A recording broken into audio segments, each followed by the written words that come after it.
ಕ್ಷುಲ್ಲಕ ವಿಚಾರಕ್ಕೆ ಇಬ್ಬರ ನಡುವೆ ಗಲಾಟೆ. ವಿಕೋಪಕ್ಕೆ ತಿರುಗಿದ ಜಗಳ ಅಂತ್ಯ ಕಂಡಿದ್ದು ಮಾತ್ರ ವಿಪರ್ಯಾಸ. ಏಕಾಏಕಿ ಚಾಕುವಿನಿಂದ ಹಲ್ಲೆ ಮಾಡಿದ ಸಿಕಂದರ್.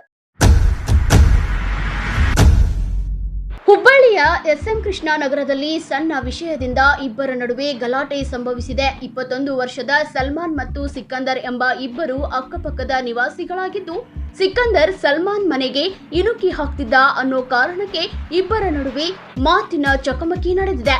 ಮನೆಯ ಬಳಿ ನಡೆದ ಈ ವಾಗ್ವಾದವು ತೀವ್ರಗೊಂಡಿದ್ದು, ಸಿಕಂದರ್ ಏಕಾಏಕಿ ಮನೆಯಿಂದ ಚಾಕು ತಂದು ಸಲ್ಮಾನ್ ಮೇಲೆ ಹಲ್ಲೆ ಮಾಡಿದ್ದಾನೆ.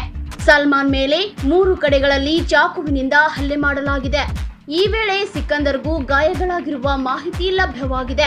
ಗಾಯಗೊಂಡ ಸಲ್ಮಾನ್ ಹಾಗೂ ಸಿಕಂದರ್ ಇಬ್ಬರನ್ನು ತಕ್ಷಣ ಆಸ್ಪತ್ರೆಗೆ ದಾಖಲಿಸಲಾಗಿದ್ದು, ಚಿಕಿತ್ಸೆ ಮುಂದುವರೆದಿದೆ. ನೋಡಿ ಹೋಗಿ ನಮ್ಮ ಮನೆ ಕಡೆ ಯಾಕೆ ನೋಡತ್ತೀಪ್ಪ ಅಂತ ಅವ್ನು ಹೇಳ್ಯಾನೆ. ನೀವು ಬಂದು ಚಾಕು ತಗೊಂಡು ಅದಕ್ಕೆ ಬಂದು ನೋಡಾಕಪ್ಪ ನಮ್ಮ ಹುಡುಗಿಯರು ಇರ್ತಾರ, ಅವ್ರು ಇರ್ತಾರ, 2 ಮಂದಿ ಇರ್ತಾರ ಅಂತ ಹೇಳಿಕೊಳ್ಳೆ ಅವು ಬಂದು ತಗೊಂಡು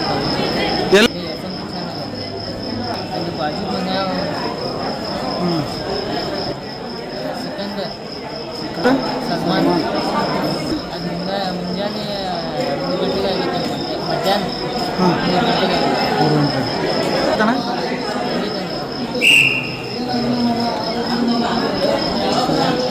ಈ ಘಟನೆ ಹುಬ್ಬಳ್ಳಿಯ ಕಸಬಾ ಪೊಲೀಸ್ ಠಾಣಾ ವ್ಯಾಪ್ತಿಯಲ್ಲಿ ನಡೆದಿದೆ.